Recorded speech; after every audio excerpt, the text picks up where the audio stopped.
Welcome to another episode of Crash Chords Autographs. I, of course, am Matt, a.k.a. Stormageddon. And before we get into the meat of the episode, I, of course, want to give my shout-outs to my patrons, Rob, Robert, MJ, and Case. Thank you for supporting me. If you'd like to get a shout-out on this very show at the start of the episode, you can go to patreon.com/Stormageddon and give it the $5 level. However, if you're inclined to give less, that's fine too. Really, any bit that you throw my way helps me to build out this podcast and the other podcasts I'm working on. But no pressure. A like, a subscribe, or review goes a long way too. Either way, shout-outs to those who are supporting me. And quickly, ad insert, BeanQuest Coffee gave me a discount code for, I believe, 5% off, as I recall, since it's been like a week since I've done one of these ads, which is just DJ_coffee at checkout, and you get 5% off. Their coffee is really awesome. It's bean-questcoffee.com. I highly recommend checking it out. They have a variety of roasts. It's made by two folks who love gaming and love coffee. And if you're as big a nerd as I am and love coffee as much as I do, it's definitely worth checking out. On to this week's episode, I have the brothers Torpey, Matt and Jake, as well as Patrick H. Willems of YouTube fame and podcast fame. They are the hosts of Can't Get Enough of Keanu, the internet's premier Keanu Reeves podcast, as it is one of the only ones. They're going through the filmography of Keanu Reeves and talking about each movie with guests, some without guests. It's a really great pod. Before this, they did We Heart Hartnett, which was the filmography of Josh Hartnett. We get into details about Patrick's YouTube career, which Matt and Jake have been a big part of, both acting and writing. And we talk about, of course, both of those podcasts. It's a really great chat. It goes off the rails, as their podcasts want to do, talking about random topics from gaming to internet trends to movie trends and all sorts of stuff. But we do talk about those podcasts as well, I promise. So, without further ado, I can't wait for you to hear Patrick, Matt, and Jake, the hosts of Can't Get Enough of Keanu. Enjoy!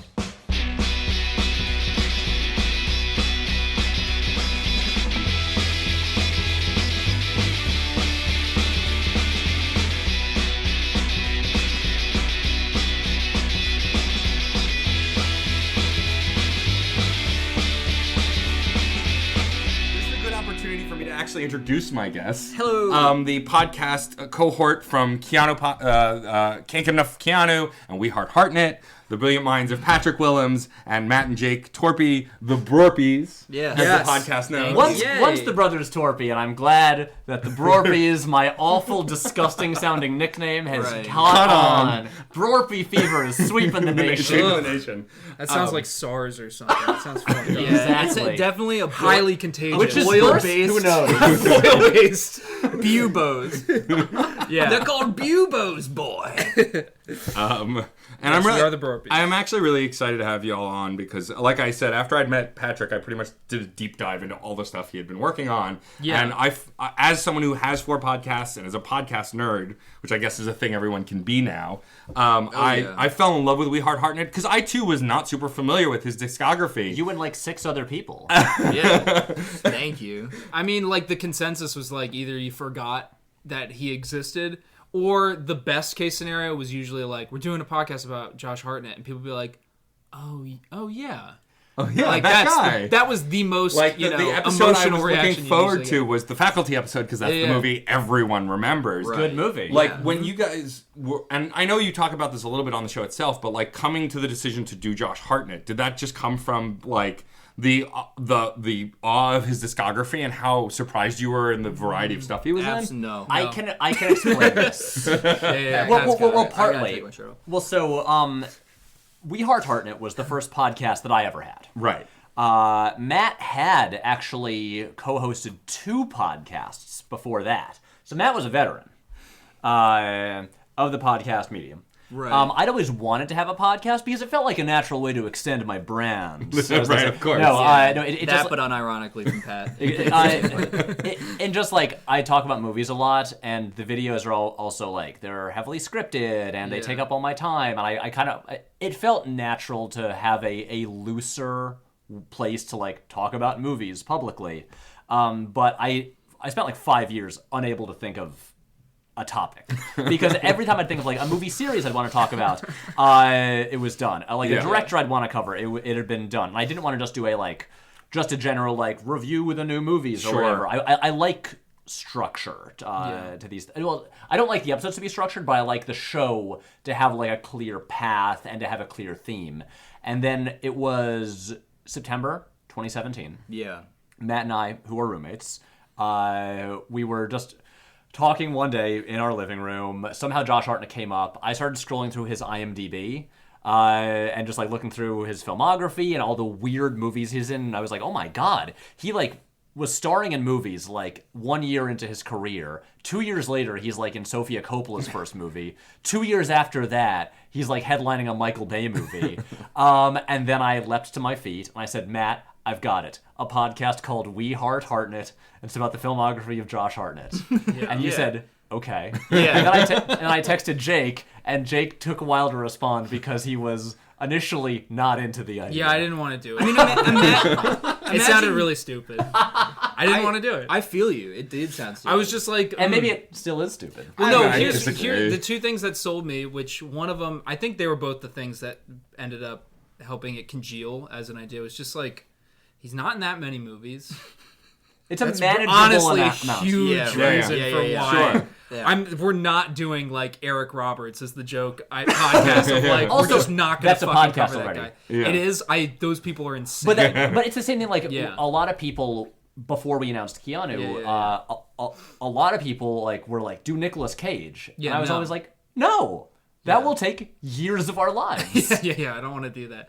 And then also with Josh Hartnett, which was extra interesting, was there is like an air of mystery about him. Like He doesn't have an online presence, really. Yeah, so, like, just you don't dropped know a lot off. about him. We've tried to get in touch with him. It's I know. hard. And, like, you pleaded every episode. I was so hoping... If he eventually still reached out at this point, would you still do a bonus joking episode? me? Yeah. yes, like 100%. Look, if it is like 5 years from now and we're all living different places around the world and Josh Hartnett finally contacts us, we will reconvene to do an episode. Yeah, even if I'm dead, We'll get the band. I'll come back. They'll Yeah, I don't resurrect care. you from the dead. Yeah. We'll just with make him. Necromancer. No, just we'll put my just skeleton exhume at the him. table. Yeah. Yeah, but I mean, the thing with Josh, and to be very clear, we're on a first name basis with him. Of course. When you talk about all of someone's movies, you get to be on a first name basis with them.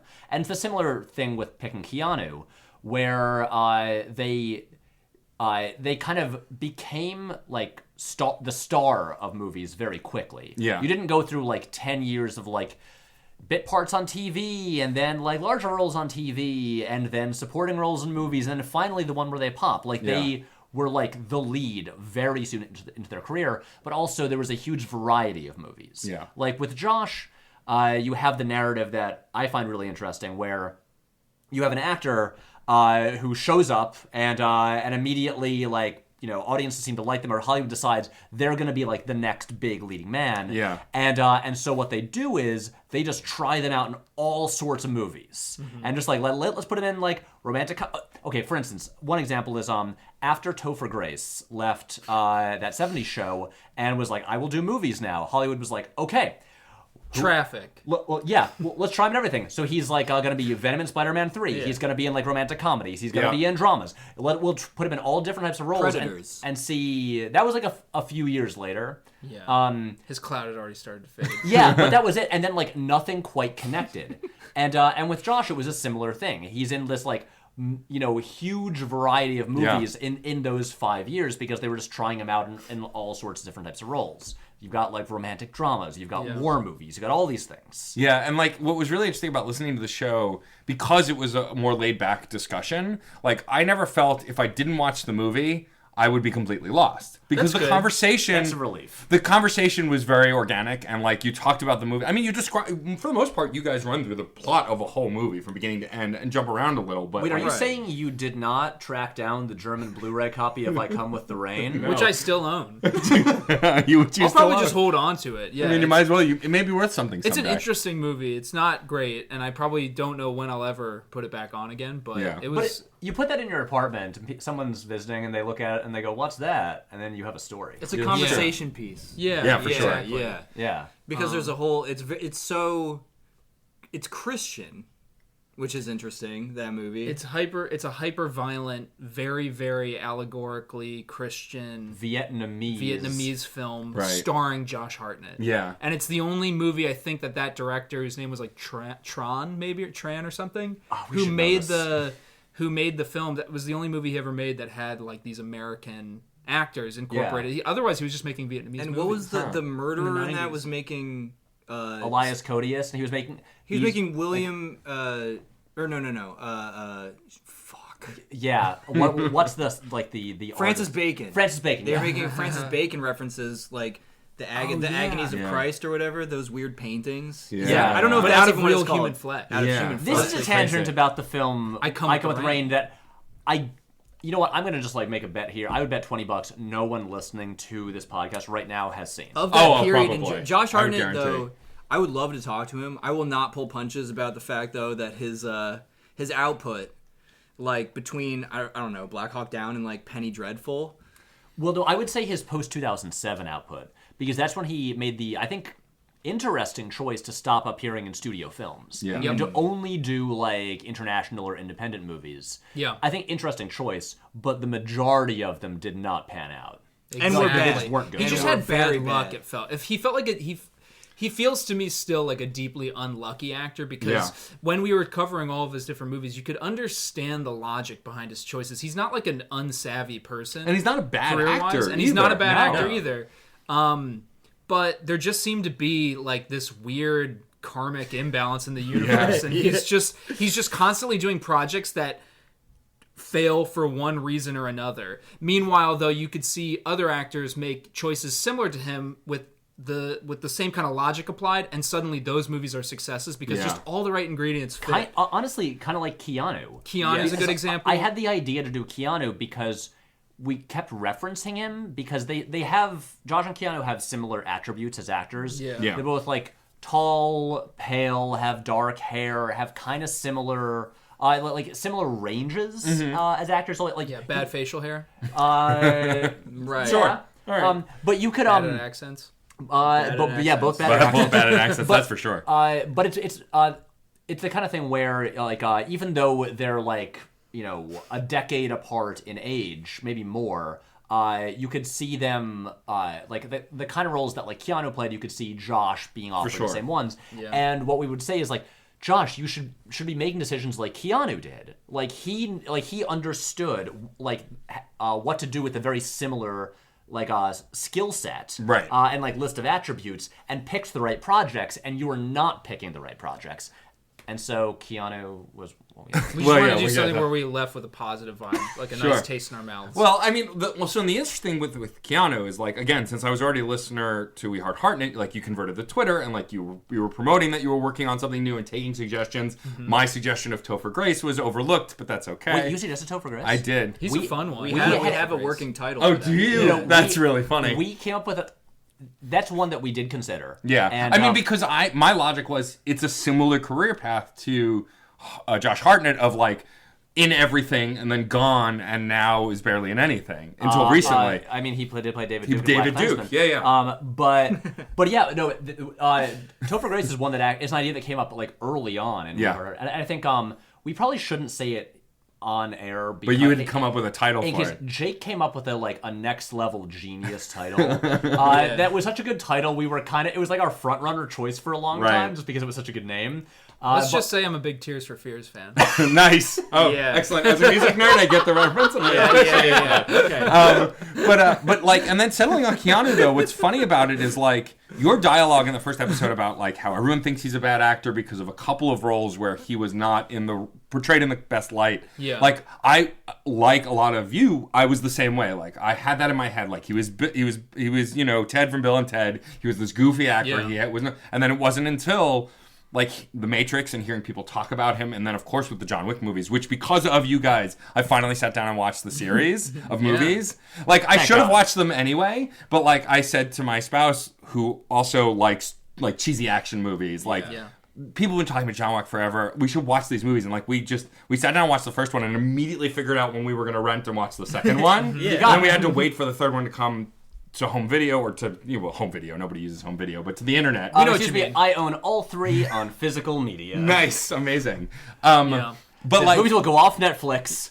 These discs will stay with me forever. But like watching those movies, I went, "Oh my god, Keanu's phenomenal!" And then watching "Always Be My Maybe," that's one also I waited on for a while, and I wanted to watch before listening to your episode. And I was like, he was like, those scenes are so good, and he clearly has such a good sense of humor about himself. Because how would you make those scenes otherwise? You see Toy Story 4? I haven't yet. I want to. He is amazing in that. I've heard. Yeah, that's the only one of your episodes I haven't listened to because I don't want to spoil. It's so stupid, but Toy I don't Story want to 4, spoil. yeah. No, Toy Story 4. I mean, And I hear it's very good. it's very good. Yeah, I Like, have to go get my hands on it. That's fair. spoilers for our episode. We say it's good a lot. Yeah, We spent sure. 2 hours saying that. Sure. Yeah. Not with Hartnett. No, yeah, that's for sure. So after Hartnett wraps up, did you guys immediately want to do another one with a new actor? Like, was that always? We knew that we would. Yeah, but I think we also wanted to take a break. Yeah, take and some just- time. It was late last year. Yeah. And we're like, let's, because I had a bunch of videos to make. The Christmas was coming up, Yeah. and so I think we were like, let's just take a little break. And then it was really, I think it was early January because I remember we had like a Skype call when I was in the Bahamas, and we were like, Amazing. I remember that Skype call. Yeah, that's literally you were in true, this- but it's just you- so funny. Sound. It's a It great really is. sentence. You were in like a beautiful echoey lobby. of, You a were like, hotel Matt, lobby. Jake, baby. Yeah. I'm on my Sucking 10th margarita of the day. Yeah. Just drinking something big and frosty with an umbrella in it. And you're I mean, like, in a "Guys, place like that, you kind of have to. It's let's like keep a this law. money train rolling. You just had swizzle sticks stuck behind your ears for some reason. Oh, I don't yeah, even of remember. course. Exactly. So many. Yeah. But that I'm sorry. That was like an egregious humble brag. It's okay, but just don't think we're not going to bring it up. No, it's fine. But we had the Skype call to be like, Yeah. let's like nail down the plan. Yeah. And so, what's really cool also about Keanu Reeves is like there are movies that you brought up that I didn't know he was in that then I watched because I want to see some of them. Like the one that I forget the name of it now that had multiple titles that was on YouTube. Yeah. Like, Oh, you mean Flying. Flying or Slash- Dream to Believe. / Teenage Dream? Yeah. And I watched this and like, I mean, you didn't lie. It was the most what the fuck am I watching kind of Yeah. thing. But like the fact that I could do that and then listen to the episode. And again, like you guys don't take yourself that seriously. You have fun on the show and you joke around. I think that for me at least makes it more listenable because if it was a dry discussion about a movie. How could you take it? Yeah. That's my Yeah, question. like, what do Actually, is like, what does that look like? Like To take Dream to a Believe dry seriously. academic, like I'm Noam Chomsky trying to like figure out the fucking. Yeah, here's the Like question. I'm Slavoj Žižek trying to watch a fucking movie. Like the people who do give us the occasional negative review, who are like what the fuck is happening here? It's been like half an hour. They didn't really talk about the movie. It's like when we talk about flying / teenage dream / dream to believe are like tune in tomorrow. Yeah. Are one of those like what do they want from Right, that episode? because like, tight, critical. It's like, what do you want from us? they it's want one me to thing- vivisect this movie. It's one thing if like maybe they like the Crisp format but analysis. wish we were funnier. I mean, But might I be mean true. but I mean, we could be cringe, but like Yeah. Sure. that's always a risk, you know. but like with these movies, like we've committed to doing every single thing he's ever been in. Yeah. And so who wants a like really dry, serious, analytical I mean like we're still doing that stuff, but who wants a like 100% on topic conversation about tune in tomorrow, a film no one has seen. Yeah, Right. And Exactly. it's not Oh, good. You're pissed Yeah, because it's a bad we've movie. we've checked Wikipedia for like the 80th time and also, somehow. like also for the movies that you guys have a real affinity for, like you do that. Like the most recent one, as of when we're recording, with Dracula. Like you guys do get academic in moments, Was or the- even Bill and Ted. Like Was the Dracula episode good? I liked it. Okay. I thought it was good. I Yeah. haven't listened to it. Like, I mean, my I've been favorite nervous episode- about that one. It's My a favorite long- episode is Bill and Ted because Bill and Ted is one of my favorite movies. Wait, Like, which one? The first one. Yeah. Okay. The second one was good too, but like the first one, like I No, just it's the first episode. the first episode, yeah. Okay, the one with Griffin. Yeah. Yeah. Like I really like how excited you all are, and like clearly Griffin is a fan, and like Oh, yeah. like and bringing that to the table, there's an energy that's completely contagious. That might be one of our more on-topic episodes. Yeah. Yeah, that was where It helps that a was guest really, had a hard out. Well, that was all. I needed to mean, Griffin did have to leave at like a certain time, which is why the episode was not like 2.5 hours long. Exactly. Like most of the other episodes. Exactly. Yeah. I mean, yeah, but- they're not wrong. It's a masturbatory exercise on some level. Right. Yeah, I mean, like, you have to be delusionally kind of inclined in order you have to to do have some, what like- you're doing as well. Yeah, you know? there's It's some like- narcissism in doing a podcast. Although I'll admit, like, it took me years of making podcasts to like listen to the sound of my own voice. Sure. And like, Yeah. I don't do a show by myself. Like, this one has a guest. All 3 of my other shows have co-hosts. Like, so at least when I'm listening back, I can kind of tune myself out. Imagine Right. being like Bill Burr, you know, or something, and just like it's just a monologue, and like Yeah. that truly seems like you're just insane broadcasting from a bunker. Well, kind right. Of thing. I mean, that's Yeah. basically like what making the videos is. I'm just listening to myself endlessly. and are That's you true. healthy? You have developed a certain level of comfort with your own voice at this point. I have. You have to. I would yeah, imagine. yeah, that just happened over Yeah. time. Like, I don't mind it anymore. Yeah. I'm just, I mean, it's harder to listen to myself unscripted Right. Right. because then I'll just be like, I'll realize how often I'm saying, like. Oh, And I yeah. keep saying, like. Oh, I And, say like that all the And time. I want to. And, like, Well, I know it's that- specifically, I say, know, like. like. And when I hear that, I want to die. But no, I mean, with the videos, I've become totally numb to it. Yeah. Yeah. But also, a weird thing about podcasts, and this is not unique. This is like I think so common with podcasts. It is, it gives you a reason to hang out with your friends. Yes, absolutely. It Where does. It's like. That's the thing. We have really to. does. We have to get together, Yeah. like at least once a week, Yeah. and have a conversation with each other. So- it is honestly, it is just turning like fun times into consumable media. I mean, but that's really true. Like, so your co-host on the Infinity Pod, Rachel, I've known for years and years when she was still performing burlesque under Chuck Studding. She had been on the podcast and she came back as Rachel several times. She's been on this show several times. We just met her finally for the first time recently. She was very mad initially that I was going to meet the Torpeys before her. Well, that she should have stayed longer at the party like a few weeks, like, I don't know, like a month or so ago, because then these guys arrived late. Yeah. And she missed her chance. I'm Mr. of course Chance. kidding. It's all in jest. But like Rachel has been a close friend, but we got closer doing Screen Snark together because literally every 2 weeks we have to talk and do the show. Right. Especially since I'm so compulsive that like I don't want to miss an episode. Right. Like Right. I had some serious family issues last month, and this show missed a 2-week mark, and like I was like apoplectic, and my spouse was like, you need to chill. Like, yes, you have a listenership, yes, people adore you, Yeah. whatever, stop. Just like, death threats when you miss a day. no, nobody cared, nobody noticed. Like, and everyone, when I posted on my social media that like I have to miss an episode, I've got personal stuff going, they're like, of course, sure, why not? Like, I don't know what I was expecting, but Yeah. I'm just organized in a way that I was like, I have to do this. I'm sure understand. Patrick understands. Yes.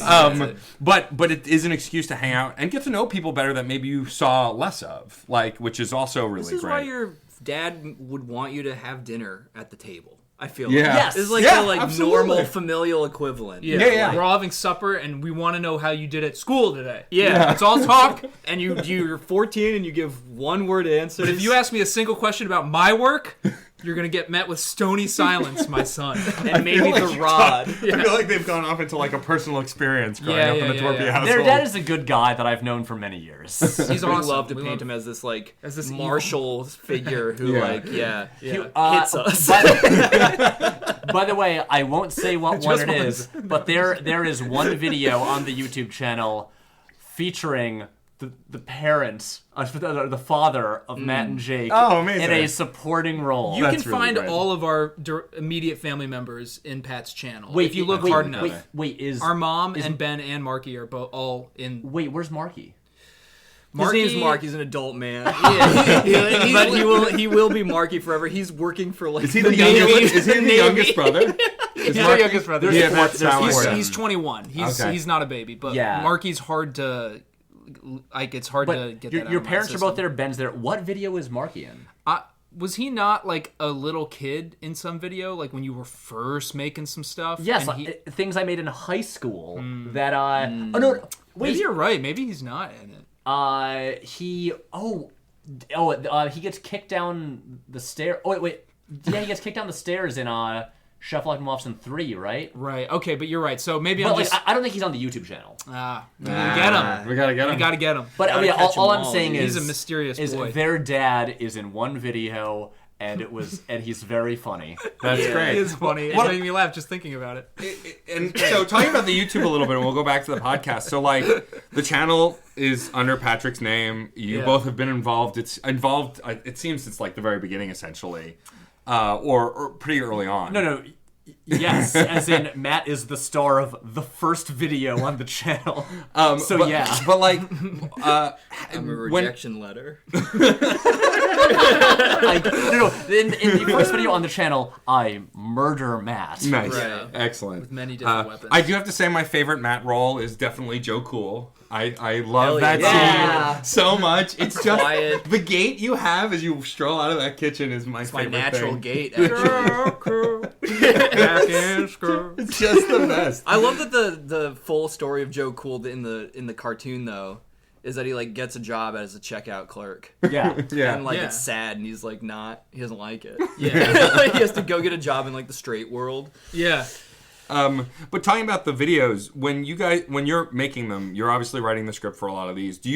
Are you both involved in any of the script process and that stuff, or are you guys just acting in the videos? Well, so it's kind of like as of recently, now that you've been doing more video essay stuff, like it's a lot more emphasis on Pat because he's basically delivering monologues. right. And those are the videos that are also like, I suppose, the more easily monetizable ones, which is very key.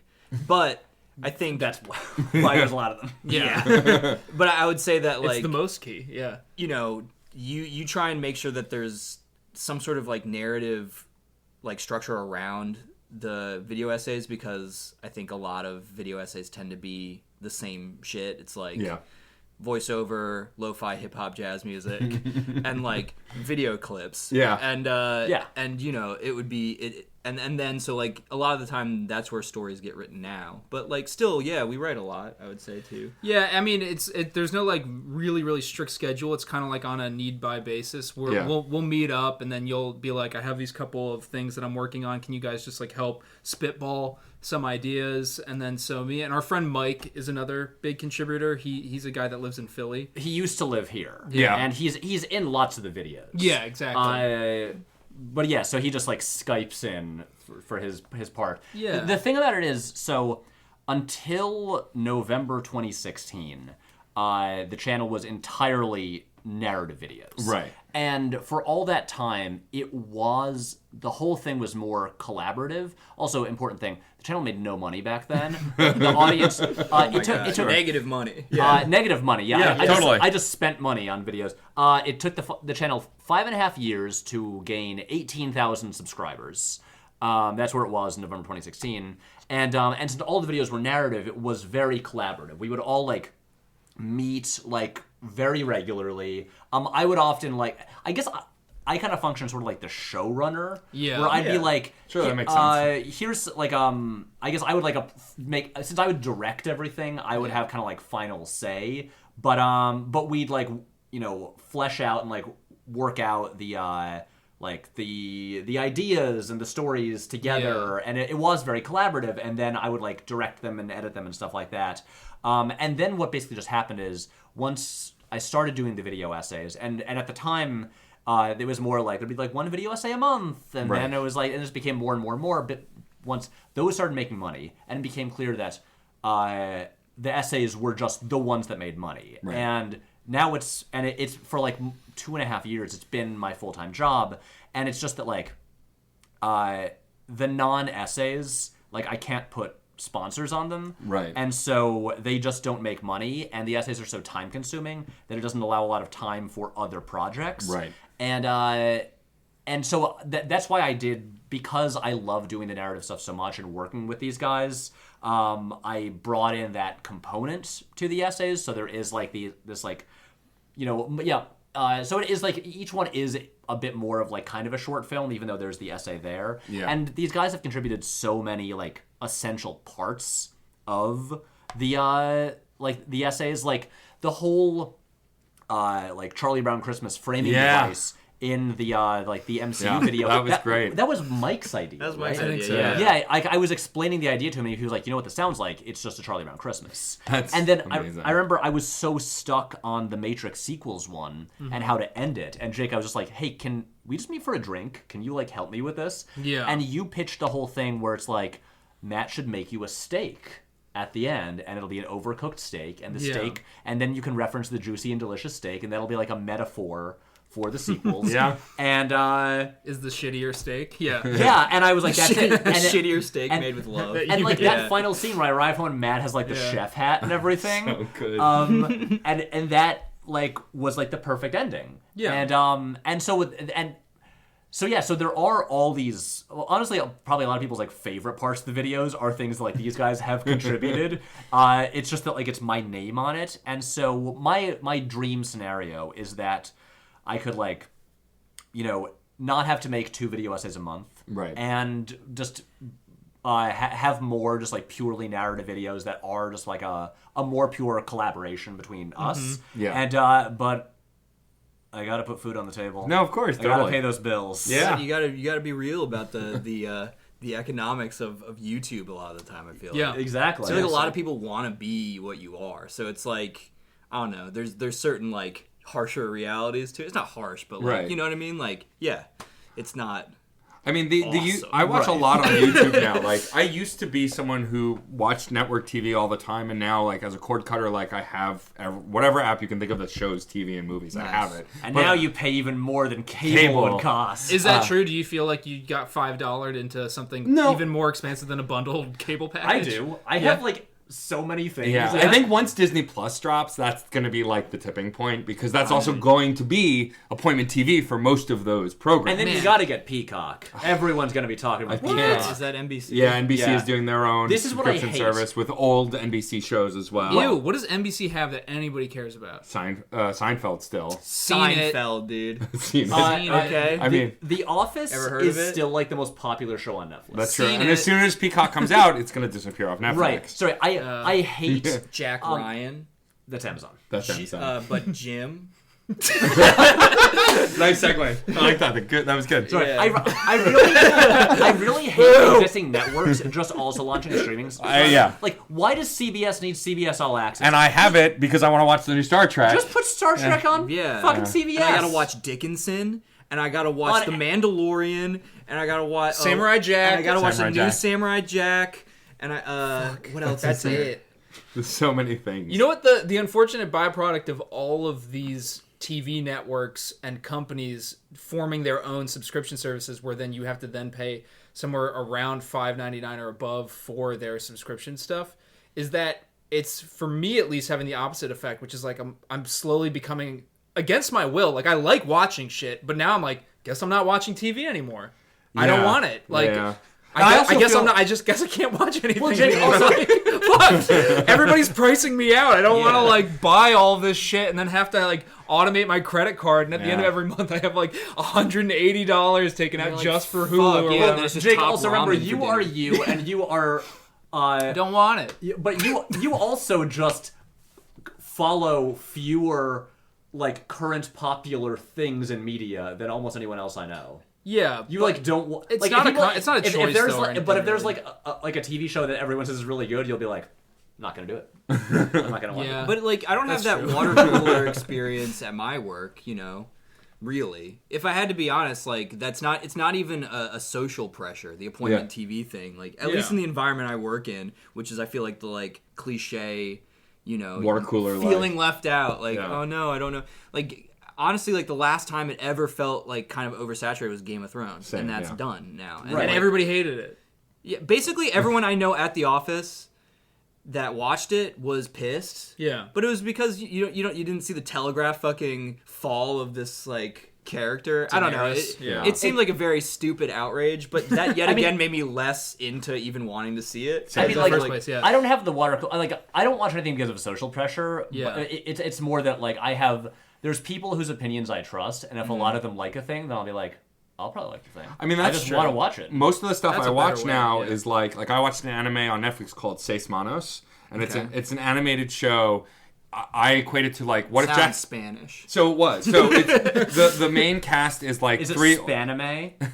Is that an actual genre? So it's the same production company that made the dude. Castlevania anime. Yeah. And it's about three orphans who are Mexican orphans who are raised by a Chinese sensei. But it goes like backwards ass and supernatural It's like really 3 fast. ninjas. And and Danny Trejo plays the lead villain. Hell yeah. And so and like a comic artist I like on Twitter who I'm good friends with did like a crossover drawing of one of the characters in him and tweeted it, and I was like, well, if he likes it, it must be good because he doesn't consume crap. Yeah, and so I checked it out and I binged it all in a sitting. But like Game of Thrones, who people did recommend over the years, I was just like, meh. I watched the first episode. I wasn't into it, and so I let it kind of pass me by. Wait, I'm the only one here who has watched all of Game of Thrones. Correct. Oh, nice. Whenever Max von Treedower came in and he was in a tree, I was like, "This sucks." There's an elf and like there's Max von Treedower. Like, Just like made of wood. he's like, "I'll be in this show, but you better pay me a ton, and I don't want to move." And they're like, "All right, well, we'll put you in a big tree." It's like, just coat you in bark. That's his Yeah. thing. He's like, I'll be in Star Wars, but one scene and then I die. Yeah. I'll be in Game of Thrones, but I'm not gonna move. Check, Yeah. please. I mean, that rocks. Right, That, I'll be in a like- Marvel movie, but it'll only be my voice, and I'll say one line that you'll just have to loop. Probably just buys drugs with the money. Yeah, that's Max von Sydow. That sounds like That's a a vibe I side get effect. from him. We're on the know? record right here. We're going to Drug start a addict. beef with Max von Sydow. Sure, why not? How old is he now? I hope Max listens. I think he's got to be pushing 100. Max, baby, come on the show. right? Come on the show. You know what a podcast That is. dude has been alive since the 7th Seal, and he looked like he was 30 when he made that movie. Well, how old are you? But remember, they aged him up for The Exorcist.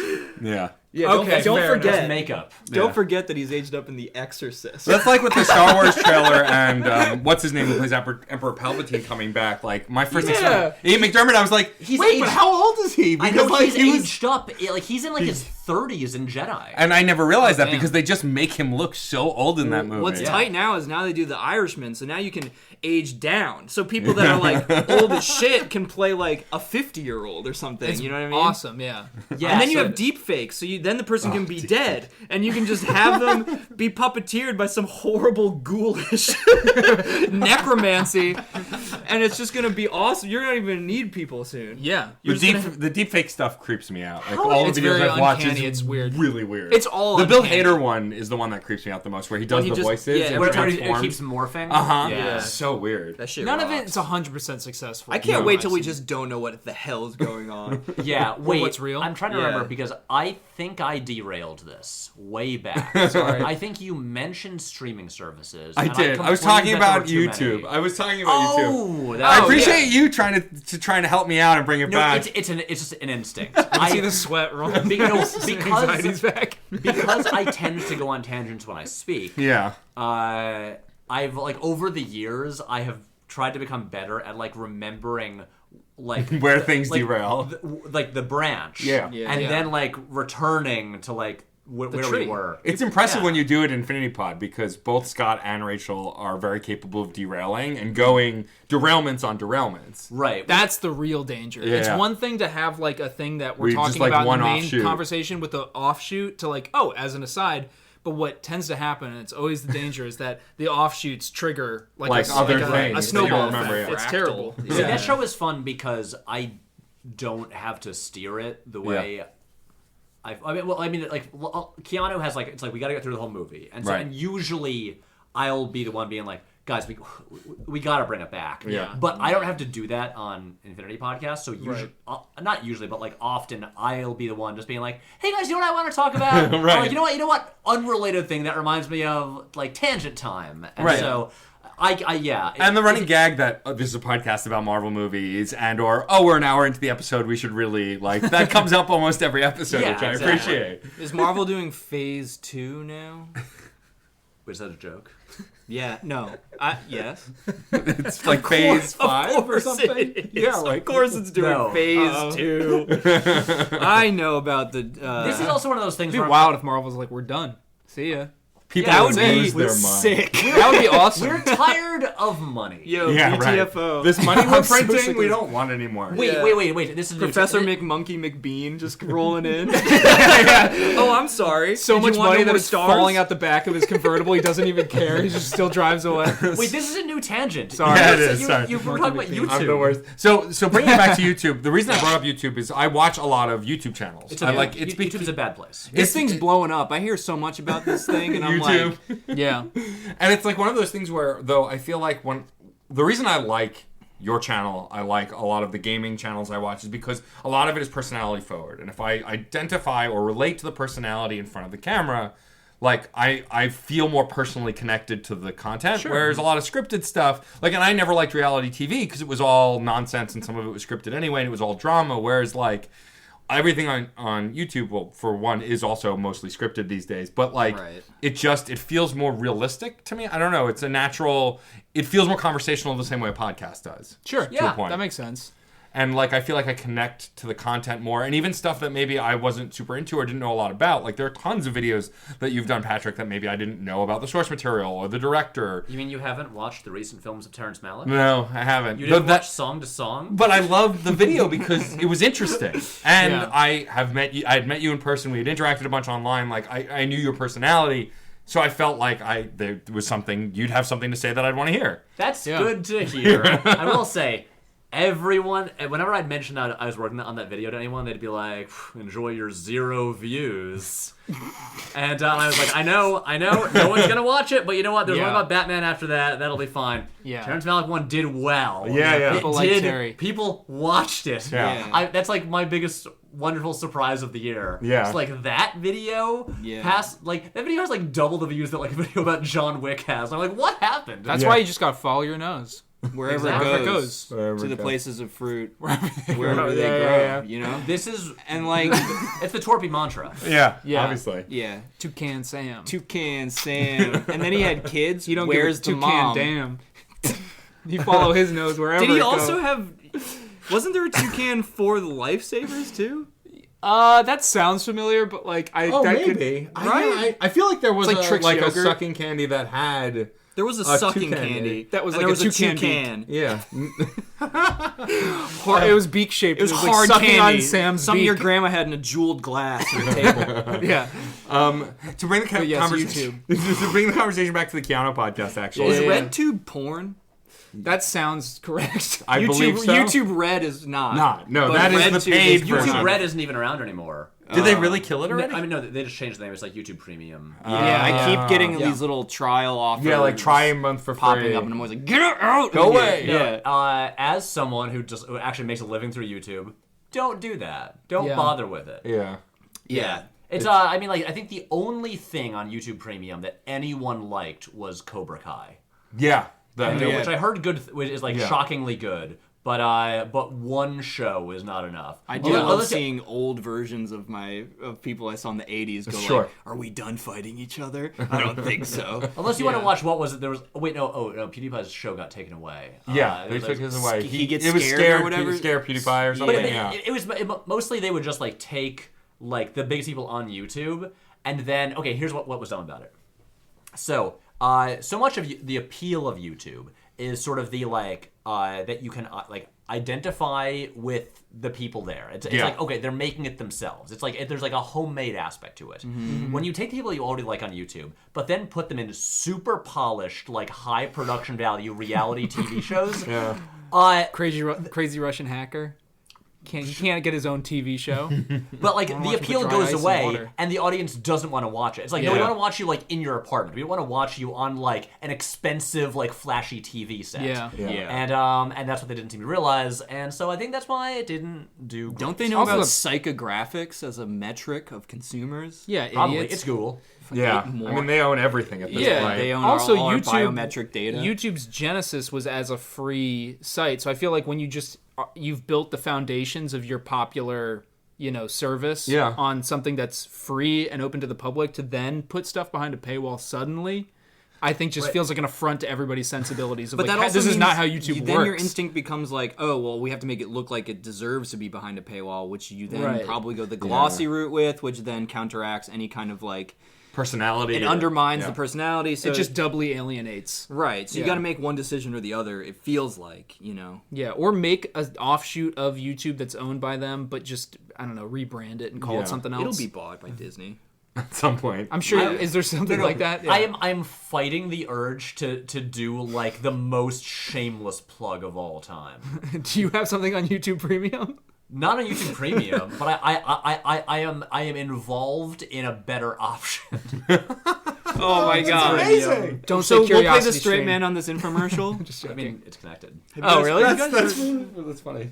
It's no, it's a lot of there is a new streaming platform called Nebula that I am. Oh, I have heard of Nebula. That I've I am seen that. involved in and was involved in the development of, along with a lot of other, mostly like either educational YouTubers or video essays. Any like film YouTuber that you watch, whether it's like Lindsay Ellis or Listen to the Screenplay or Just Right or all of these things, they're all involved in it. H Bomber Guy, everyone's there. We're all, we all are part of this, and all our stuff is there, but with no ads. But the purpose of Nebula is because it's its own platform, and we don't have to worry about like an algorithm.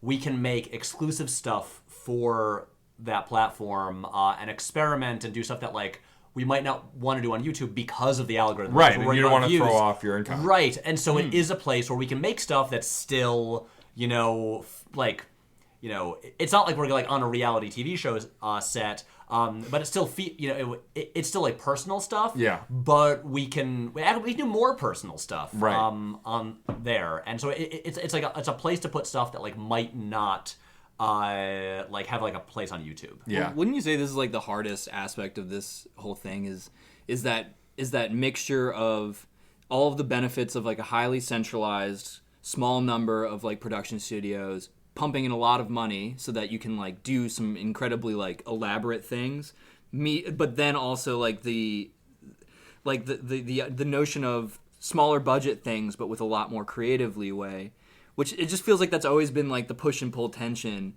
in like especially film media and like its creation and funding that is like just now happening again online. Oh, I mean, there was this huge boom and bust of this around like 2014 into like 2016, I think. Because I remember there was a period where I was like pitching to a lot. There are all these platforms because like every company felt like they had to have a platform. So like there was CISO. Right. Yeah, I I remember remember CISO. CISO, yeah. Yeah, the They were comedy one, right? Yeah, I Dan liked a bunch Harmon of the was shows good. on Short there. form Yeah. comedy. But then like Verizon had Go 90. Full Screen, as in the like YouTube network, launched their own streaming platform called Full Screen. Yeah. And some friends of mine made like a high production value web series on that. And I like pitched things to all these places, and I think they all no longer exist. Wow. That was this weird period where and that's the thing. None of them like had a good enough hook. Yeah. To get people. I mean, to that's watch why them. the DC one is struggling, is because people aren't watching it and paying for it. I mean, DC Universe, made the big mistake of launching really big without nearly enough like Like they had 5 shows or something, and canceled one before it was released. Which one? The Swamp Thing got canceled before it came out, like the day before they announced too. That was actually because of like weird, like just like fucked up behind the scenes stuff. Oh, got it. But the problem with DC Universe was they launched without enough stuff and they were making like expensive shows. Yeah. And then that's why they've been like the next season of Doom Patrol is going to partner with HBO, and so it'll be like a joint production, and it'll also go on HBO. But then they just announced this deal where like Greg Berlanti is developing a Green Lantern show and Strange Adventures for HBO. Because you can't just launch another platform without like either a giant library of material or doing like the Apple thing, where they brought in like a bunch of like A-list movie stars, like huge creators, to like make their initial launch of shows. It's like Yeah, I know nothing about Apple Plus, but I know that Jason Momoa is doing something on it because I keep seeing ads for it. The Seeing. No, it's just called Seeing. Oh, just Seeing. There's that one. It's like that. There's Emily. Yeah, show. It's like there's all these shows. Yeah. And, It makes me so tired to just even think about it. Even There's so say much. it. Yo. Well, I get like paralyzed now trying to watch stuff. It's probably why I watch YouTube more because, like, again, the personal connection feels like appointment TV again. Yeah. Like, Yeah. and I have an obligation. Whereas, like, I open Netflix. Hit the bell. Yeah, Sorry. I open Netflix and like I look at like the 18 options I have, and if it's not the one show I know I love, like BoJack Horseman, for example, like I just don't go back because like there's just so many choices. Man, I just vacillate between like the Criterion Collection and fail compilation. That's basically all I watch now. I watch You like can take old, multitudes. yeah, I'm just- exactly. I watch old vines. Yeah, just, I like, watch old strung Vine videos. together. I watched that video of like the girl on the tricycle, like the 1-year-old girl, and she just hits the curb and smashes her face Oh, so yeah. hard into the grass. It makes me laugh every time. This is why, like, what I actually do is I have this giant Google Doc. Yeah. So what I used to do before streaming stuff. Well, yeah, because for you have to like if you're going to keep putting out video essays, you have to talk about content that's relevant. No. Have you met me? No. What I do is I'll do a big thing about like Marvel movies and then say, great, I'm never gonna do a video about these ever again. Anyway, so these Terrence Malick movies that bombed at the box office That's true, and yeah. no one likes. Let me talk about those. No, I don't talk about enough topical things, Yeah. which is a problem. I would have a bigger audience if I did. Pokemon. Pokemon. Well, actually, that said, the next video coming out this week is the rare topical one. But what I was, I'm gonna wrap this up very, very quickly. Before there were streaming services, there was just disc Netflix. Yeah. I had my whole Netflix queue structured by directors, where I would go through their filmographies, and it was all ordered, and I would just go through like one after the other and like watch all their movies. And what I've been trying to get back to is I have this Google Doc, which is all ordered. It's like a movie list of like things I have to see, and I do have it structured by directors, and then sometimes like subgenres and categories I want to go through because it gives me a list I can go to, where it's like, great, I'm just gonna like work my way through that, and I won't spend an hour browsing through like Netflix, Amazon, Hulu, trying to decide what to watch, and then eventually be getting too tired and just like putting on old Simpsons episodes. Right. And like for instance, like the Criterion Channel just announced like this whole awesome slew of new movies that they're just adding, and it's like, oh great, all of these like 40s and 50s MGM musicals that I've been meaning to watch for so long, they're all there. I'll just go through all of those. Sure. It's like if there's structure to it, that makes my viewing habits like a lot easier. Sure. Yeah, and on some level, it's nice to be told what to do a Yeah. little bit, you know? It Well, is. yeah, like I like, watch you get the shows that choice are recommended paralysis, more yeah. than like choosing on my own. Jake likes a Have a nice structure. daddy dom to Yeah. just step on his throat sometimes and just force gavage him. Some Yeah, I'm Look, I don't yuck people's yums. You know, you got to do what you got to do. that Right. sub viewer, and I That's- want to. that's I all right. want I to. love the phrase "I don't yuck for people's me. yums." Yeah. That's like the perfect de-escalation of, you know what I mean? Like, of yeah, any- literally anything. Yeah, I fucking love that. I don't even know. Like, I just try and like. I just feel like a whale with baleen. You're just sifting krill shit. Like, I have pushing maybe back the that least water out. structured viewing habits of either of you, because like you're super completionist. Yeah, Jake, yeah. You get very like director focused, Sure. and like Pat, you just explained how you watch stuff, and like I try to consume, well, especially because I see a lot of current movies. yeah. And then I watch a decent amount of current TV. So I'm constantly trying to like stay up to date with stuff while also filling in gaps of older stuff. Yeah. Right. I love YouTube as well, but I love it for more so for what it was, which is like the oddity of like people uploading stuff by some like bizarre compulsion as opposed Right. to even the goal to be famous. Right.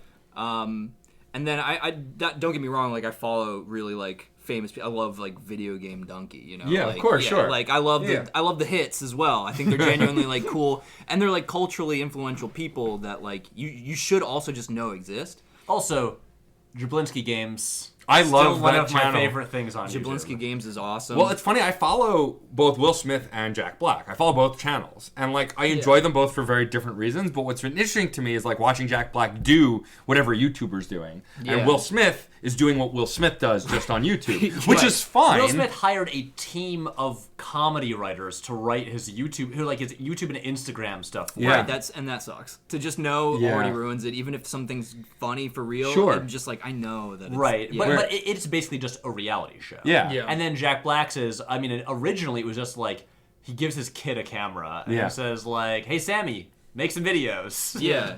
He's like eating burgers and And stuff. rates It's every great. restaurant the same high rating. So he's like 9.6 and now it's or like something him on out of tour 10. with Tenacious Yeah. D and like playing bar games or like Right. it's just Yeah, that's insane. so fun. No gaming videos this week. Yeah.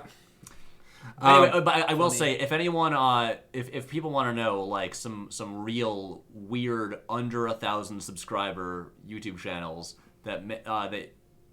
Matt's your guy to talk to about It's that. just my true. favorite. It's just my favorite thing. Is like, it's You not find the always weirdos. Just finding like obscure people who maybe aren't even like have a goal. They're just putting stuff out. Yeah, to like put stuff out. I'm a loser who still has like a Facebook page, and like, but I've completely dedicated it to just no more friends and family, just like Just it's memes. kind of like a meme filtration system Nice. almost more than anything else. Are you And then, suggesting people friend you on Facebook? no, don't. There's no more friends and family, just memes. Just memes. Just memes. Sometimes my mom is like, "I love you." There's That's what moms do on Facebook. I'll send her. a I'll send her. Gunge video? Yeah, I'll send her a Gunge video or like a picture of Garfield pregnant with Sonic the Hedgehog, Oh, and like Buzz Lightyear is the father with breasts, and then it's just like, and I'm just like, yeah. If that doesn't distill exactly what the internet is, I don't know what will. And then I'm on Twitter as well, and it's like these three things. Wait, by the way, I just use your Twitter war. You're still neck and neck I think we're for even followers. again. I checked today. Are we the same again? Yeah. Nice. I like this though. I like when we're equals. yeah, it's nice. Sorry, Jake had like 7 more subscribers than Matt last week, my and God, so Matt sounds kind of so petty. declared war on him. Unacceptable, and not a stunt to get So subscribers. go follow both of the Torpeys on Twitter. And well, it's also fun because they both admit that they don't really get Twitter and are bad at it. And so that's why the competition for followers is very fun. I was literally 2 days ago deadly seriously thinking about just deleting my entire Twitter account. no. Yeah, that's what I mean though. It's just like I don't know. I just Well, don't also care. I don't to- understand the point. I constantly have to remind these people that they have fans who enjoy what they do and would like to interact. I might with just them. give out like, what are those people doing where they're giving out like a burner cell phone now and they'll just get texts? What is that about? I I feel like I've seen some like random people, like celebrities or stuff that I follow on Instagram, and they'll be like, text me at this cell phone number, and I'm like, well, obviously it's not their personal cell phone. It's But got to be seems like a some bunch like of people other are- phone. I think maybe I'll do that instead. I think you also follow more celebrities than I do on Instagram. I don't know. I'd rather just lurk. I think I just Yeah. want to be a pair of Lurking eyes. is the best. I just I want to mean- lurk. I don't think I actually want to say anything. I just Guys, want to watch. You don't know the high of like tweeting out like a dumb movie opinion and then watching those replies roll. Yeah, I want to watch you do that. I used to read all of Pat's replies. I can't do it anymore. Like If I'm a I'll pilot fish reply, inside but a like big fish. I mean, like I smashed that block button. yeah, and So that's good. Like I used to feel bad about that on Facebook Yeah. and Twitter. Like I can't. Like what if? No, fuck it. Like I'll block you without a second thought if you bring some bullshit like racist, sexist nonsense into my feed. Oh, I mute. Yeah. I mean, I don't know if I should say this, but I'm going to anyway. I mute people who just have opinions. I don't. As in, like who just like if someone has like tweets at me like a bad like opinion about like the Fast and Furious movies, I'm just like, I never need to see their opinions again. Really? Why? Here's the thing: I don't block them. Yeah. Yeah. Because then they know that like I just you mute them. If it's some mute rando who I'm just like they have bad taste. Yeah. Like why do I need to ever No, of see course. anything they say again? Well, because no, it's- I just like again like. You've got to. I spend too much time on Twitter, and so this Yeah, is all a matter of, that's like, true. It's all a matter of curating it. Yeah. So that you're like, I'm like as not. So I minimize my annoyance. You have the best time possible. Yeah. that Yeah. you can. That's Because all it it's all is. a vacuum anyway. Why like not? Yeah. the because the algorithms, people you want to see your shit are probably not seeing it. It's better on Twitter, but like, and for me also, what made me better at Twitter was promoting the shit out of stuff, like having multiple podcasts and a Can stream. you tell them to ever try promoting the thing that we do? Stupid. I don't know. No, It's I'll stupid. promote it. You've I'll do never it now. shared a single episode. All right, starting now, I will. What do you think I Jack promise. Dorsey's experience on Twitter is? Is it good or bad? What do you think? Is he like Tom or Zuckerberg? Like, It's just like this fucking beast that I don't know. He seems so out of barely touch can with control. so many things. Yeah. He's like a bro monk now. Like he's like people yell at him about stuff, but it's like, does he even look at his replies? Yeah, I don't think I think a lot of people, the thing about Twitter too is it's very easy to ignore your replies if you're of a certain level and like block everyone or mute everyone. It's like, Or just turn off notifications. Right, or So turn you off just never have notifications. to click on that tab. yeah. In an attempt to reel it back to the podcast, Sure. Yeah. that thing we were talking Twitter's about. weird. By the way, I've loved every tangent, and I don't care. I enjoy the dynamic of you going way out and then bringing it back. But Are are you you starting- paying you're us a getting- compliment? You like the three of us? I mean, yes, Nice. I'm a fan. Yes. That's the thing. I mean, I will say, here's the thing. I'll take it. We're here on this episode ostensibly to talk about the podcast that we do. Yes. To Right. promote it, Yes. you could say. And I think this has been a relatively accurate representation of what What the you'll get. podcast feels like. and you Yeah. get and now you Yeah. get to feel, I guess, like what Pat feels a lot of time. Although now Pat's contributing to the problem even a little bit, which is like just kind of We're like distracting you from the larger I goal. pushing at the Fine. boundaries. I It guess makes my the job conversation- easier. I don't have to think about I anything get if to you're be talking. the Matt of the podcast. You do. You'll never be me. Look, I haven't burped once, and I don't see a banana anywhere. Yeah, around I didn't do here. any of those Yeah. things either because I'm professional and I know And there doesn't seem to be a banana and nearby. I couldn't find one. I don't have any bananas. Sorry. Tore Can't the help you house there. down. I would have grabbed it. Bringing it back to Keanu Pod though, so Yeah. unlike Josh Hartnett, where his career, like he hasn't been making a lot of stuff, Keanu Yeah, has still got a that- rapid output. That new movie of Josh's still isn't out. No. I just got some insider knowledge on like the new when it's going to be on VOD. When? we got a December 20th release for She's Missing. Oh, hell yeah. Is that the So new get Josh ready. Hartnett That's going to movie? be the next Josh Hartnett movie. And so, are you She's guys going to Missing. do an episode? Yes. Yeah. Amazing. Yeah.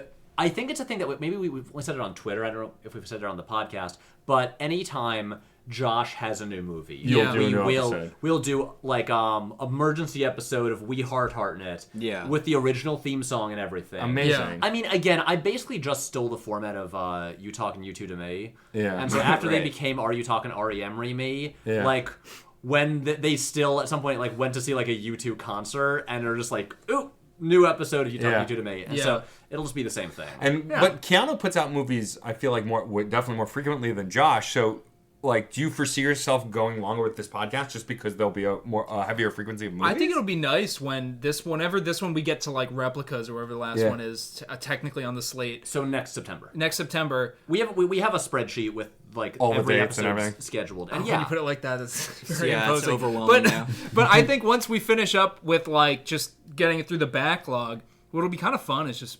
I think it'll be more fun just popping in, being like, "Ooh, here's a Keanu movie." here's a Like, Keanu just- movie. Oh, like Yeah. it's been 3 months and Keanu finally had a new movie out, and we're just sort of like, let's do a little. Are there episode. aspirations to move on to another actor after Keanu? Yeah, Who I don't knows? know. I know it's so ask far us from. in a year. I'll ask you in a don't year. ask us while we're Yeah, doing it's one pretty. guy now. It's meant to be plug and play kind Yeah. of style, though. Yeah, you just Yeah, like yeah. Yeah, but also like each of these seasons, I guess, is about a year. Yeah. I think we should go British style, and we're this is our second season, and we do something A that second series. a second if we're really series. going British. Yeah. and then we're gonna do something that basically is the equivalent of a Christmas special ending. Is it the movie co-starring Josh and Keanu? Yeah, or Fuck. just the episode where we get them both on. Have and they we do been in this movies in-depth together? interview. No, I didn't think No. so. No, It'd be that too would be sexy. Perfect. that would Be be too good. hot. That would be great. Yeah. Oh, no, Yeah, they so could play hot. brothers. They could Honestly, They they could could. play Keanu's the brothers. older brother. Yeah. That'd be too That would be great. sexual. That they would be kiss. good. Yeah, and again, well, It's look, called forbidden. Forbidden incest. And they fuck and they're related. Hell yeah. Brokeback Mountain. Perfect tagline. yeah, the thing, you're like, They're related. I'll take any opportunity to say it. Josh or Keanu, if you're listening, I hope please so. come on the show. We'd love Yeah. to talk to you. We have a lot of questions. But yeah, well, the thing for the future is, I mean, this is a big year for Keanu. Mm-hmm. He's had like, 4 or 5 movies.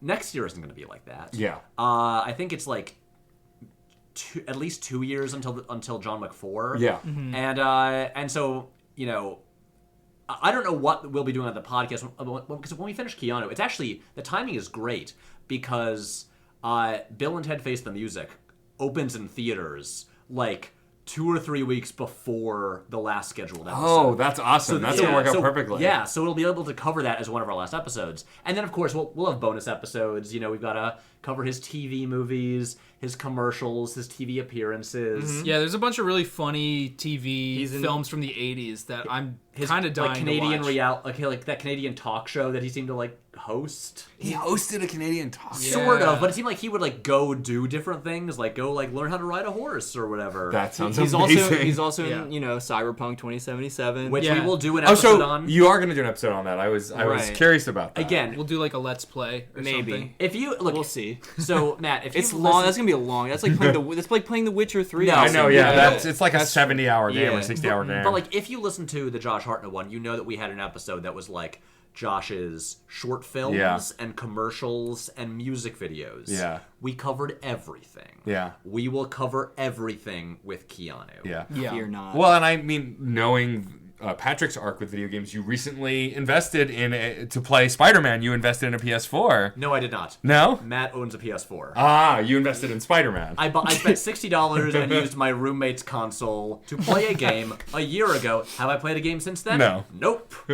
I mean, also based on what I know about you, with the abundance of time you have to play video games, I mean... I used to play video games. Sure. I miss it. I want to play Death Stranding. It looks so weird. I love Kojima. I mean, I love who Metal Gear doesn't? Solid. Yeah. Will I actually ever have like the time to carve out to play that game? I'm not optimistic. None of us are really like gamers. Right. I would Yeah. say like I love them, but yeah, I don't think any of us are like super into. You kind of go through. No, I have phases. Matt's you You're haven't finished it yet. You're still currently on the final boss of Sekiro. Yeah. Like, I You're feel the like most in tune with stuff on the horizon, though. What? You're the most like in tune with like cool things that are getting released. I would say more than me and Pat. play like the most you games. know a little bit Yeah, more. I think, in that like world. following video game Well, news. I would say, like, the casually. thing about I don't know identifying why. as a gamer, like, ideally, if that's the only thing you identify as, that's a little rough. Like, I think also the term gamer is pedantic. We don't call readers, but yet there's no word. Guys, want to have I'm a a reader. discussion about like 2015 and Gamergate? Oh, God. There's no discussion to have. Like Yeah. it's like it's, No, but remember that like so much of it began because some sites published articles about like the death of the gamer, or the word gamer So doesn't mean stupid. anything anymore. And then and people got angry and thought Yeah. that like, oh no, these journalists are all like ganging up to try to like destroy. I mean, that's like most social media now, right? The outrage, like, over the fucking... the shit that Francis Ford Coppola said and all that. I didn't want to talk about that again. I'm just saying, like, the outrage on the internet is from people who identify as a thing and feel like it's under attack every time Yeah. anyone says anything Right. else. I mean, yo, that was so funny. Scorsese and Coppola should be lined up and shot to death. I think. Here's all I want to say Yeah. is Thoughts? frequently I wonder if They deserve to fandom, die. if the idea of fandom was a mistake, Yeah. and has No, I only agree. had negative impacts. Yeah, I have friends who host a Star Wars podcast who are retiring the Star Wars podcast. Really? Because they genuinely like Star Wars and are tired of the nonsense discourse that's Yeah. happening around it. Yeah, I remember publicly announcing I wasn't gonna I just wasn't gonna talk about Star Wars publicly anymore. Yeah. And I kept it up for like a year. Yeah. That's why you gotta. pretty You good gotta. run. You just Wait, gotta when does this keep- episode drop? Yeah. So this is going to drop a week from tomorrow. Oh, cool. Or 2 weeks from tomorrow. Oh, perfect. Okay, so by now, a video that I'm currently making about Star Wars Will have come be out. But my loophole is it's only about Star Wars trailers. It's not about the movie. Nice. Gotcha. Sorry. You can't yell at me about not liking my ranking of the Star Wars movies because it's not coming up in this video. Pat fought the law, but he won. You just gotta like, but that's what I mean. Also, like that's the flip side is if you take it too seriously, you also then line yourself up to be so pissed, Yeah. like so mad, and then you want to kill What's the people like point? Martin Oh, Scorsese. Yeah, like what? And you're like, why can't you have both things? Why do you have to be like Can I plug stuff again? Yeah, please. Because you know what will also be available what a as dirty shill you've become, Patrick? and hey, this is how you make a living. from This this- is how you do it. it. What will also be available by the time this episode is out is our official merchandise, including a T-shirt that says "This is a movie about space wizards intended for children." Buy the I will buy merch. that So shirt. buy that merch. Get that cloth. Hey, get it together. Buy the merch. Just buy the merch. I think my final question before we start to wrap up is... Wait, what if it's like, for the price of a cup of coffee or two, you could buy the merch. Also, the gray bearded man. Yeah. And you can buy a mug to put that coffee in. That's right. That's true. Maybe they have a refill policy at your local coffee shop. Bring in your official Patrick Willems mug. I wish your shirt could change colors when the hot coffee hit it. That would be cool. Oh, like the That would be stripes would sweet. change? Or It's a solid color shirt, but then Oh, the stripes come appear up when with you- the hot water? That would I be tight. mean, Body temperature. The mug raises a does little bit. have a striped shirt on it. Well, that is true. But we're saying it'd be cooler. No, that would cool be design. great. Look, buy the merch, and then maybe we'll be able to make cooler merch that does that. Buy our shitty starter merch, okay? This isn't a pyramid scheme. You buy in to make money, okay? Listen, Exactly. you can then tell your friends. This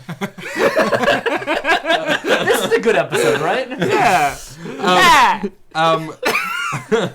You sounded like Raymond. Yeah, a little bit, yeah. That's true. Raymond! The 3D Raymond. What a pull, also. Hell yeah. Raymond Important 2, thing The everyone Great should know Escape. about the Torpeys. They love Rayman. Right? Yeah. I mean, the He's a original great- games were great. He's a great French creation. Yeah. He's French. He is French. He's French. From Ubisoft. Back before they were making an Assassin's Creed game every year, they made that weird They shit. made Rayman. Yeah. Making We Heart Hartnett and we can't get enough Keanu. You must have learned stuff about these actors you couldn't have imagined you'd ever known. So much. Or movies that you never imagined you would like that you like. Like, is there something that jumps out immediately about Josh Hartnett since you've done more of that? Like a movie that you didn't really know about that you then watched on the show that like changed how you viewed something about movies or changed how you view Josh? Whoa. Or maybe just made an impact in some way you didn't expect. I will say, this is actually not positive. This is very negative. Sure, And it can be negative. these two guys know exactly where I'm going. I think one of the, at least something that we still reference maybe the most from the Josh podcast is it introduced us to one of the most loathsome films ever made, but that also is this insane forgotten chapter in Hollywood history that like I'm amazed that people don't talk about this movie as like an ultimate example of just honestly I would rather like squandered talent. a Serbian film, okay? This is the baseline. I would rather watch that, and I think there's more positive aspects to be pulled from that film than this. I think this film. By the way, is don't watch a Serbian film. It's an unpleasant time. If some gun to your head and you had to watch the two, watch a Serbian film. I'm nervous that we're even going to say the title. Okay, I'll say it. It's Town and Country. Town and Country. Is it a Peter Chelsom film? I don't care. The more facts I forget, the better. It's the movies. It's the movie starring Warren Beatty, Goldie Hawn. Diane Keaton, Gary Shandling, Yeah, and Joshy. Charlton Heston. It's the wacky sex comedy about like people in their 60s having late affairs 50s, all that cheating like on each other. that took 2 years to finish its production and cost the same amount of money as Gladiator. Wow. They brought in because the production wasn't going well, to fix the script, they brought in the writer of The Graduate to try to fix it. And he ended up, he thought that he was going to work on the movie for like a week. He stayed for like a year and ended up writing himself a role in the film. I think it really is like one of the like most insane disasters in all of Hollywood. Oh, also, It's the Mein Kampf of cinema. It truly is. It's a vile thing. It's so bad. Its Warren Beatty existence and is reprehensible. Yeah, Warren Beatty and Goldie Hawn both didn't appear in a movie for like a decade after that. Right. They like quit movies. Yeah. And it's the thing is, it's fascinating to talk about. It's, Sure. It's unpleasant. I as mean, hell all to train watch. wrecks, like all terrible things, have legs. Yeah, Talking Yeah. there's a about perverse enjoyment to be had in but- watching truly And what's horrific important about this things movie happen, you know what I mean? is it is so like morally Yeah. corrupt. Yeah. It's like an evil movie. Yeah. It's not just like, oh my god, what a disastrous production. It's like, Yeah. oh no, like its heart is black. It and leaves on rotten. every level. It's just pushing you towards these disgusting conclusions. Yeah, it Yeah. leaves you with Yeah. a spiritual vacuum. Yeah. And the thing your is, heart. and It was a totally logical career move for Josh. He was like a year into his career, and they're like, "Hey, do you want to play Warren Beatty's son?" Like, of course, Yeah, say why yes. would you say no? Yeah. Especially back then. Fucking blow dry. A-list actors, great writer, Yeah. like all the ingredients were there, and Yeah. and something happened. They like must have filmed like on above like a Native American burial ground or something like that. There was just like bad cursed. mojo floating around. Yeah. that I mean, area. there were it's a definitely cursed production. Yeah, no, that is a truly cursed movie. And Yeah. of course, there have been like surprising pleasures that we found, and But that is a stand. You're right though that was a surprise in that way. Yeah. Like because It it's was not just just so us, bad. It's not us shitting on a movie. It's more profound than that. Yeah. exactly. This was the one time where I do feel like some sort of like academic unpacking would be merited. I mean, Matt and I were talking about this yesterday. Yeah. And because we talk about this movie so much, I've been wondering, should I make a video on it? And on the one hand, because clearly there's a lot to say about Sure. it, and I think the story of the movie, of like the making of the movie, is very interesting. Mm-hmm. But the other question is, do I want to spend 2 weeks of my life like living in this movie again and having to watch it again? Sure. I don't know. Yeah, that's rough. I mean, some of my favorite terrible movies, the story of them is better than the movie. Like, the one I go to always is the Gaming Historian did a video on the Super Mario Brothers movie. Yeah. And I had... Matt, if you listen to our podcast, you know Matt is one of the world's biggest defenders of that movie. And like, I actually enjoy watching that movie somehow still. Good. But Correct. Like the shit that went down when they were making it with the directors and the writers and just like the drama behind the scenes is fascinating. Co-written by Ed Solomon, co-creator of Bill and Ted. Yeah.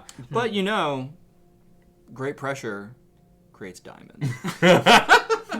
And that is what this movie is. Yeah, I will also say, for anyone listening, if you were at all interested by what we were saying, do not watch Town and Country. You will have a bad time. If you want to watch an entertaining, dreadful film that Josh Hartnett is in, Here on Earth is the one to watch. So fun to hate.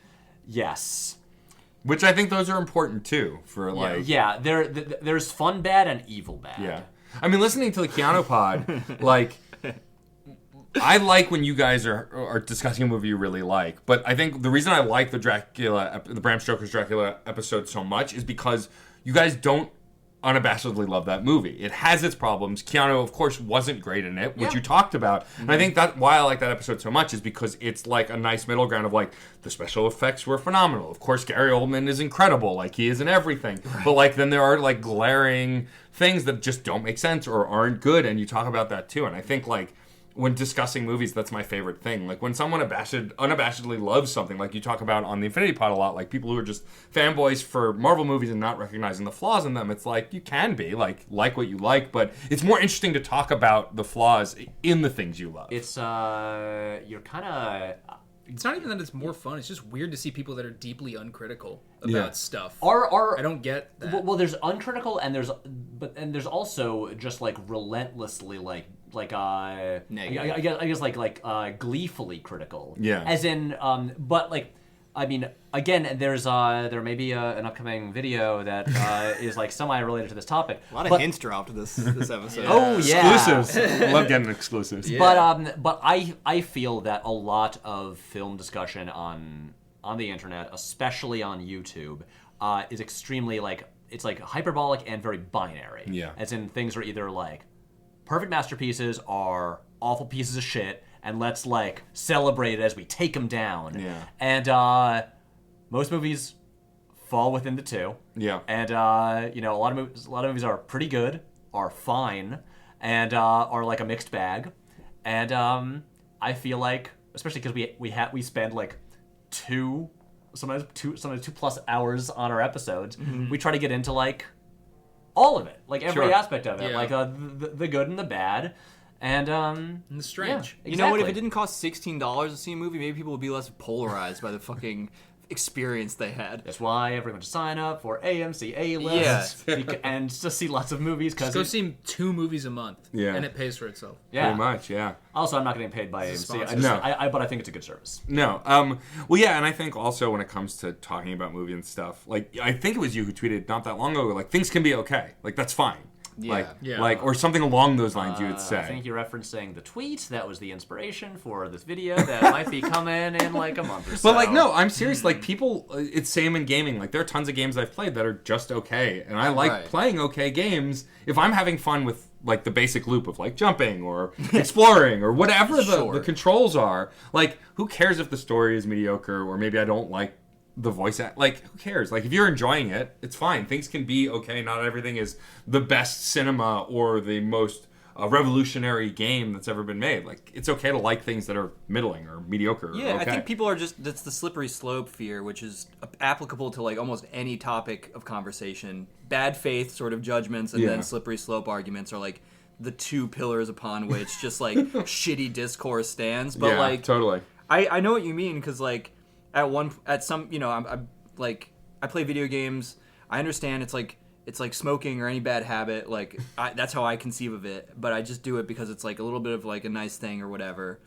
I'm also a snob, and so like I have very like elitist opinions about like what you should consume and why. Yeah. Or at least applied to myself. I try not to like be a dick. Sure. But so yeah, I understand like the conflict between those 2 instincts. Totally, like, yeah. Don't like get so frothed at the mouth because something wasn't like this fucking A+ stuck the landing beautiful masterpiece. Yeah. But yeah, there are gradations, and you should be able to like still have a good time even if you didn't have the best time of your life or the worst time of your life. You know. And there can be something comforting about things that are like pretty good. Yeah. Where it's like they're comfy. They're not really challenging, but they're, you know, the movies you watch on like a Sunday afternoon on TNT, and you're like, oh, this is on?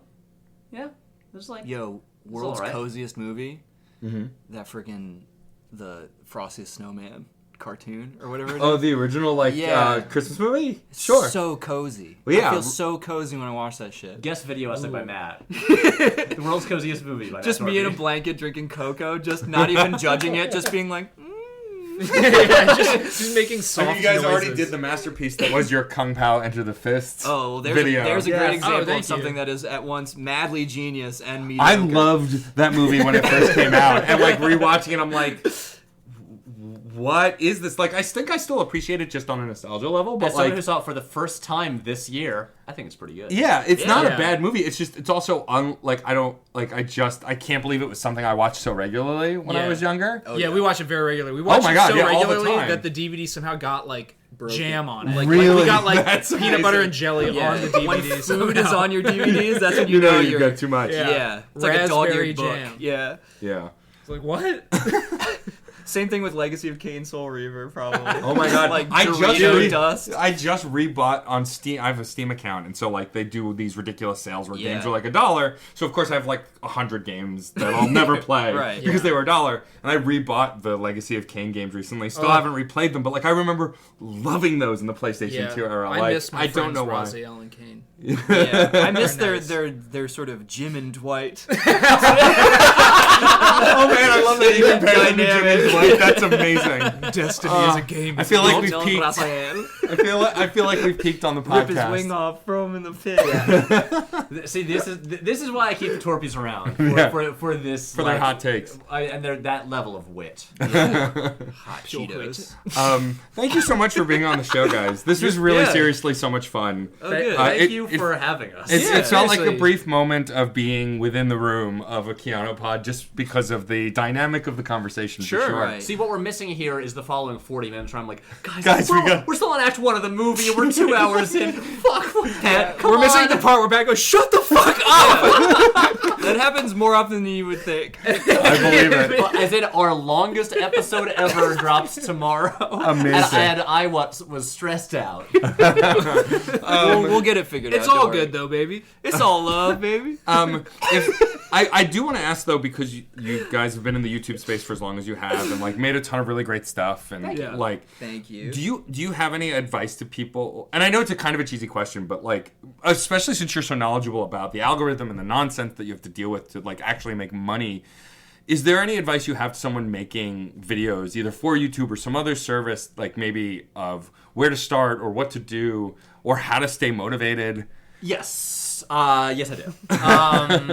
I've asked this before, and I've thought about it. Yeah. I think if you're starting out, the key things I would keep in mind are, first of all, map out like a long list of video ideas, so you're not, so you always have stuff to pull from, and so if you can like schedule far ahead, that's very helpful. Set a consistent schedule that is like realistic, so it's sustainable, so you know you can hit your like every like same day every week upload schedule, sure, that kind of thing. And so that way it's like you get your list of ideas, you can map it out like, okay, one a week or whatever, for like months in advance. That's great. And the key thing I would say, at least what I've always done, and because remember I did this for 5.5 years with very little reward. Right. There would be like the occasional video that would like get some buzz or like, you know, have like mild virality. But Mild virality. but like I wasn't like making a career off of YouTube Right. for like 6 years or so. We lived in a trash apartment. We lived in a fucking almost condemned building. It was our first year in the city. Yeah, it was bad. I slept next to a hot pipe. I kept getting burns on my side. I slept in a living room. But the thing is, I would say just make the videos that you yourself would want to watch. Sure. Don't like. Yes, it can make sense to tie videos into like topical things or stuff like that. Are like, you know, intellectual properties with existing fan bases, but make sure that there are always things that you would want to watch, because people can tell if you're just like chasing a trend or trying to, you know, to like desperately trying to make a hit video. But if you really care about it, and they're good, make good videos also. Be good at it, and like there's like, a lot in that sentence, but yeah. Yeah, no, for sure. But like, I think that is eventually what will like get will get people to watch and get people to stick around. Sure. If they can tell that you are really invested in what you're talking about. Yeah. And like for the podcasting too, is there something that helps you keep it fresh? I mean, it sounds like you guys have fun doing it, which I'm sure Well, helps. also to be very clear, unlike the YouTube, no money comes in from the podcast. Well, of course. That is making $0. Yeah, for sure. But that more about just enjoying it or making a thing. Yeah, I think we're just very familiar with each other. Like, we just have a lot of history, so Right. that just makes it easy. I don't know. It just makes it feel not awkward, I suppose, or like stilted or strange. Even in like weird moments where we'll like go off on like a tangent, or like we'll trail off and feel strange for a second. Like, it still makes us all kind of laugh. I mean, you two have known each other for 29 years. Your whole lives. Yeah, some might that's say. true. Jake's my known whole me life. for his whole life. Matt had. I've like, only a weird Jake kind of reprieve. cramped my style about 2 years in. Showed up, just filling my diaper up and pissing him Nerve. off. Yeah, classic Jake. Yeah. But I mean, what's also helpful, I think, with our podcast is that there's like, because we're going in chronological order through Keanu's career, and we did it with Josh's, so there's like a narrative to what we're doing. Yeah. It's like we always feel like we're making progress because we're working our way through. That's like, true. Like year by, and I mean, that's not, I think, like it's mostly fun because we just enjoy talking about movies together. Yeah. Right. But I do think like there's something just like maybe subconscious about like, you know, seeing like charting this course through history. Yeah. Yeah, there's a sense of progress. There's a backbone to it, because like I know I am like, I'm not an entertainment personality. I have no desire to be like, I will make Matt one day. I want to be one in a very specific way, and I want to be in control of it. I'm not trying to be, I'm not a comedian or anything. So like, to have some sort of structure to lean on in times when you're feeling a little less like vibrant and fucking on your game in terms of like making jokes or whatever is being important. Like a sharp wit. Because we've all heard podcasts that are like people who either think they're funny and aren't, which might be the worst kind. Yeah. And then people who are kind of like almost personality less. Yeah. But they're talking about something very like in detail or technical, which, and that if it's interesting innately, it saves itself. But yeah, it's the balance is good for I think most people, because most people aren't one or the other wholeheartedly. Right. Right. Like for this, you know, when in doubt, we can always bring it back to like, so let's talk about like Keanu in this movie, or Right. like how does this okay, Keanu, like when this was made, like how like put it in the context of his career. For sure. We can always fall back on that if need be when discussing these movies. Right. No, Yeah. we can't all be like Tim Dillon, who just sits. The mad genius. The mad genius who just rants for almost 2 hours nonstop every episode and somehow is so funny constantly. Yeah, that's not a common attribute.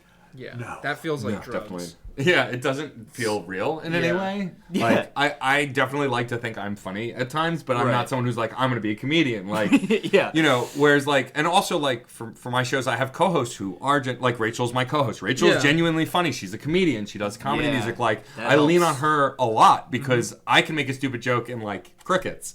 But usually she'll save it or make a joke or pick on me or whatever. Like, she has the brain for that kind of stuff. Well, we're also not is gonna why I wanted to do a show with these That's guys. another good recommendation. Though, is like I would say maybe most importantly is like have a network, like or build one if you don't, because like I think collaboration and like people lifting each other up, to put it cheesily, is like. It is probably the best way to go. I know it's like a singular personality a lot of time on YouTube, which is like the one thing we're talking about the most. But even that, like I hope we've demonstrated, has a little bit of a behind the scenes thing. And like mostly you're going to succeed if you got like a cool network of people who are like down with the ideas you have. And whatever. External things that encourage you. Yeah. It's a simple lesson, and it comes from the heart, but believe in yourself. That's the place way to start. Yeah. That's what I would say. I love it. Perfect. Yeah. Perfect. That's a wrap. That's a wrap on the podcast. No, seriously, thank you, the three of you. I've been wanting to have you on the show since the Hartnett days. I appreciate you all being here.